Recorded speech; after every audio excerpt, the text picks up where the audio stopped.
So you find us at the start of a very cold February. But it's been a good busy month, and we've pretty much achieved all the goals that we wanted to do. We had a good crew down at the Bicester workshops as planned, refitting the torque converter and gearbox into the MAN 8x8. A very successful weekend, went absolutely perfectly. None of us really could believe that it went so well. We didn't actually fire the truck up that weekend because kindly ZF Power offered to send a technician down just to be there for start-up and check it all out for us. The following Thursday, I went back to Bicester. Me and Chris were there, spent the day waking the truck up, getting the oil level all right and bled through properly, and the technician checked it all out and gave it a clean bill of health. Brilliant, I'm very happy about that. It's great to have Big Boy back on the road. I drove it home, certainly a vast improvement on the torque converter. It's had been suffering as we knew, but yeah, a really good drive back. Still lots of little jobs and fettling to do to it, but as the main transmission goes, it's tickety-boo, so yeah, really happy with that. And that followed on for a week or so here, me just in the workshop, working on Castrol Cat and Rat Cat as planned, building up to the working weekend that we've just gone.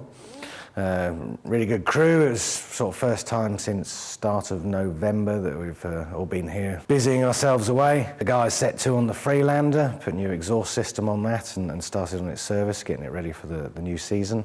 And Toby Heeson, who's one of the new members of the team from JLR's HEV division, set to on Castrol Cat here after we got back all the Bosch electronics, and I'm happy to say she's finally fired up. So yeah, again, still a little bit more fettling to do to it, but the fact is that we know the engine runs and purrs away, so it was really good to hear that after all this time. We were never quite sure after the dunking in September if the engine had taken any damage or not. The part strip down and rebuild didn't suggest as such, but yeah, no, it's obviously always a lot better to hear it, and you know, puts that peace of mind back to me, and I don't have to worry about it anymore. So it's good to have that. So yeah, a little bit more servicing and done, and again, that's going to ready for the new season ahead. Sadly, Rat Cat was taking a little bit of a back burner due to those things, but you know, it's really right on the verge now of becoming a running rolling chassis again. So good on that. On the fronts on that working weekend, Chris brought the Kerax back, so we are right back up to the full complement of R2R vehicles here now. The yard is absolutely ram-packed with trucks and cars, yeah, and all other bits and bobs. But again, at the working weekend, we had a good sort out in our containers. Going through some of the excess stock we have, which we're probably going to sort of sell, and also just having an organised, giving ourselves a bit more room. We're pretty much full capacity of everything, and looking forward to the summer and hopefully a new workshop project in the offing. So yeah, we'll look forward to that further down the line. So part of the working weekend that we've just had was also a recruitment weekend. We put an email out within Help for Heroes, Band of Brothers and Band of Sisters. We'd also done Blesma, but sadly their newsletter had only come out a couple of days beforehand, so it didn't really give anyone the chance to come and see us. But we had a good inquiries back from Help for Heroes side. I think it was about 12 in the end. Sadly, only a few of the guys could come along, just tie-ins and last commitment sort of thing, but two guys, we had Mo and Robert that came to visit us, and yeah, we'll see if we'll be hearing from them again, but I hope so. So we'll also be having another open weekend come the end of this month, which, yeah, hope for a good turnout, better weather. We do the usual. It'll be a busy day here with a lot of crew about, and yeah, a nice big lunch and things like that, so yeah, looking forward to that. From here, again, we're still in that limbo period at the moment, at the start of the year, waiting for the seasons to kick off. So as we know, we had the Freelander Championship last year and the Defender Challenge. Sadly, we won't be in the Defender Challenge this year again. Land Rover are needing their 90 back. They're going to use it for PR and journalists doing the event set out for this year.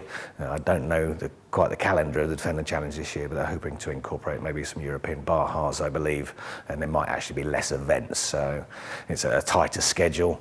Sadly, we're not in that, but obviously we'll support the other guys and follow it with great interest, and you never know, maybe further along the year something might happen. And with the Freelander Challenge, we're again hoping to enter that this year. We're preparing the Freelander for it. It's not quite confirmed yet. We've got a date where the car's got to be ready because the plan is we're going to be entering it into the Aldershot Rally for Heroes, a rally that was first run a couple of years back called the London Rally for Heroes. It's just now changed title and is based more around the Aldershot area. Last time round, Tony and Quinn entered the Castrol Fiesta and got a good result, finished first in class, I believe it was, in that. This year we're hoping to go along because it's local to us. It's good that we can get the trucks there. We'll have a nice presence in the pits area.